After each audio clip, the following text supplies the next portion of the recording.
Now, guess who's back? Long day at the office, eh? Yeah, you could say that. Pretty busy day. Yeah, there was this one coworker that put laxatives in a sandwich because one of the other coworkers kept... I'm gonna stop you right there. I don't care, but you know, you can have that. I don't really care about whatever inconveniences that you're having. Did you say inconveniences? Yes, I did. What? Why are you looking at me like that? Why are you acting like this is... You said that like a pitch or something. What is wrong with you? Stop. What are inconveniences? Am I right? Games tend to have inconveniences. Usually quite a bit of them. It's kind of like that little paper bit on the butter, you know? Like, no one is happy about the wrapping, right? But it's, you know, it's always there. It's always necessary. What are you talking about? Animal Crossing is a great game, one of my favorites. But when I play it, what tends to happen is I get burnt out on it, like incredibly quickly. And I think that's just because of how slow-paced the game normally is. At least for a player like me, my goal is to decorate the village and make it look nice and everything. But when I exclusively focus on that, the game just becomes so boring because Animal Crossing is built on all of these inconveniences. If you think about it, the whole game is just chores for the most part. And I'm not saying that that's like a bad thing, but it simply limits my ability to enjoy the game when I'm not in a very specific mood. Now, obviously the whole game isn't just chores, but if you took all the chores out of it, you know, all the helping villagers and filling out your museum and catching fish and whatever else you even do in that game, I don't even know. There wouldn't be much of a game left. You can decorate your island, I guess, but why would I care about building anything in a game that has nothing else to offer? Now, this kind of makes me think of Minecraft Creative Mode. Now, I know a lot of people play Creative Mode, and I definitely see the value in it, but there's no way that that's where I'm ever in a million years going to spend most of my time. Creative Mode can be useful for figuring things out that I want to do in survival mode, but not for the sake of like playing it.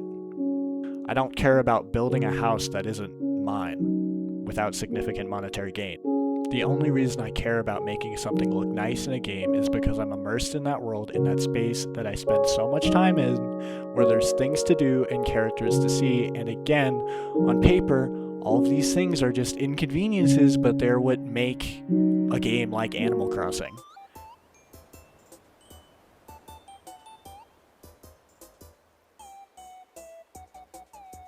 And they make me feel like that if I was the character that I'm playing as, how I choose to decorate is how the character that I'm playing as would want it to be. Okay, dude. And you just said you got burnt out on the inconveniences. Do you like them or not? Why are you even talking about this if you don't have an opinion on it? Oh, well, that's easy. That's just because it's... I think Animal Crossing New Horizons specifically is a bit of an interesting case, because it seems like they kinda lost the plot with this one. The series has always been about inconveniences, but New Horizons decided to go in a bit of a different direction. They decided to make it more of a sandbox game. And that's not really surprising looking at where the series was headed. The games have always given more player freedom with each entry. Like in the original Animal Crossing for GameCube, you were basically a nobody with little control over your own home. And in Animal Crossing New Leaf, you were the mayor. And in Animal Crossing New Horizons, you're effectively a god, given near limitless freedom to terraform, move buildings, and place anything, anywhere that you want. Now that sounds great, you know, sandbox game, you can do whatever you want. And yet, when I want to build a bridge or move a house, it takes a day. A real life day. I don't get to see that bridge until tomorrow. What I'm saying is if you try to interact with this game like it's a sandbox game, like what it seems like it's trying to be, it becomes incredibly frustrating, and it just feels like you're wrestling with every single mechanic to get anything done.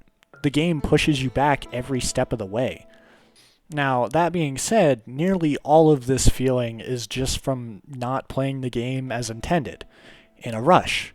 If I'm in the right mood and I'm willing to take it easy and take it slow, then none of this is really a problem. But all the elements that they are introducing doesn't feel like they want you to take it slow. The fact that the game wants you to get 3 stars on your island by decorating enough makes it feel a little less like you're supposed to just sit back and relax. Terraforming is one of the strongest tools that you have access to in Animal Crossing, and it's locked behind the end of the game. I've actually heard players say that they don't like how long Animal Crossing's in real life 2-week-long tutorial is, but that's not the tutorial, that's the whole game. It just doesn't feel that way because when you get the ability to terraform, it feels like you're just getting started. It doesn't really make much sense for that to be at the end of the game. Now, with all that being said, I'm still very conflicted on how I feel about Animal Crossing, because the game still hits incredibly hard when I'm in the right mood to take things easy. Sure, the game could be improved, but I really do like it exactly how it is. And if they did make things more streamlined, I do think that something might be lost.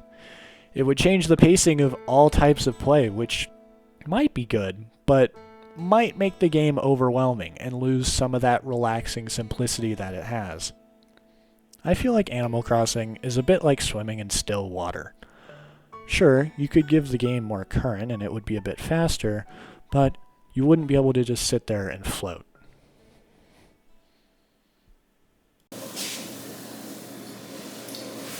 Yeah, so I mean, I think it was like pretty cool. Like, you know, I wrapped everything up with the whole like floating thing at the end, and it was like a, yeah.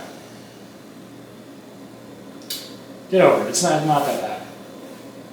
Say that again. Getting over it.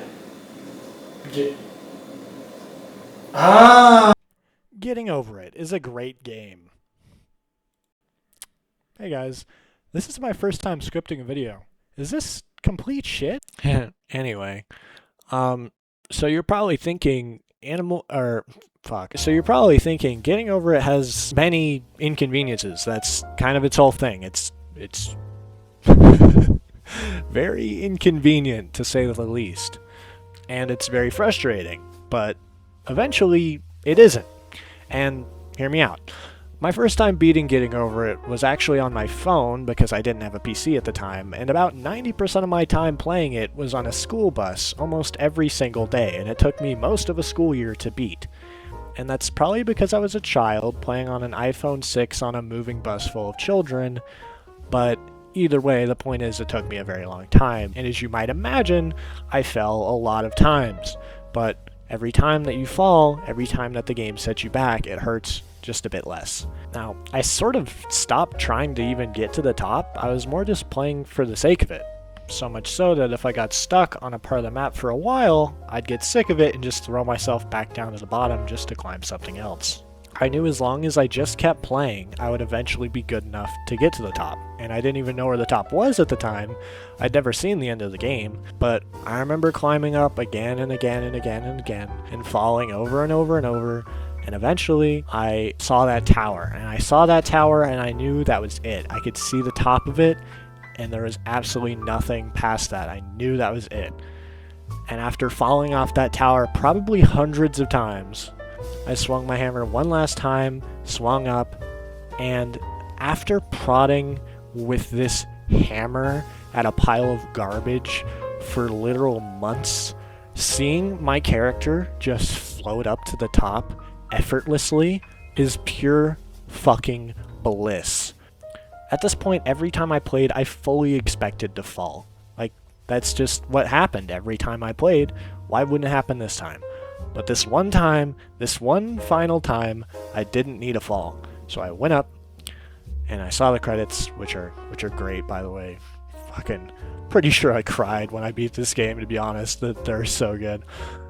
But I didn't cry because it was over. Because don't get me wrong, I beat the game like 50 more times on my phone, mind you, and then I beat it another 50 times on Steam. So yeah, Getting Over It is a really fun platformer, actually. If you get mods for it, there's like really cool levels and stuff. It's like actually really fun. It just takes a really long time to get the hang of the controls. Anyway, I love Getting Over It because it's so unapologetic in its difficulty, and it doesn't compromise on what it's trying to accomplish for the right players. It makes it feel like the game isn't too hard, but the player simply isn't good enough. And I think that's really key. I missed before when I had so much access to other people's opinions on games.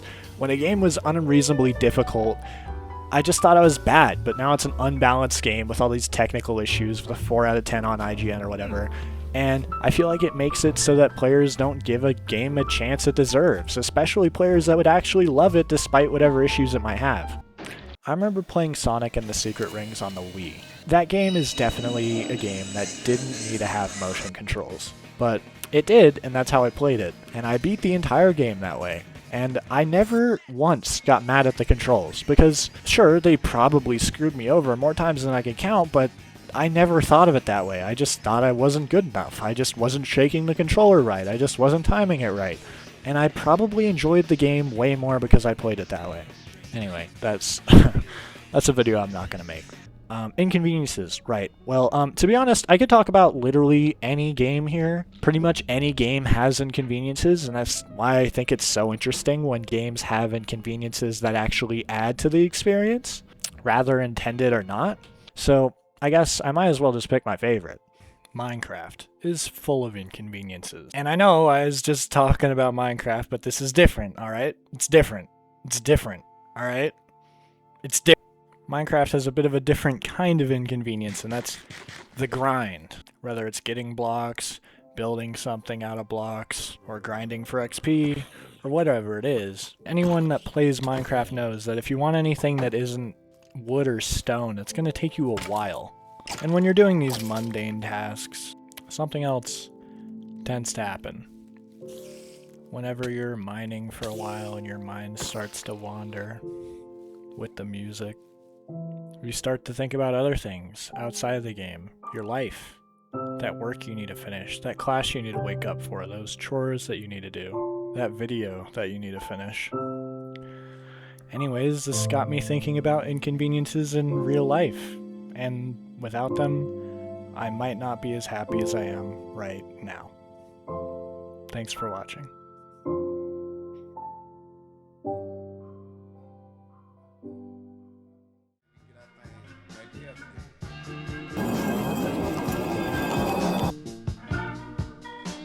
And when I left you, you were down.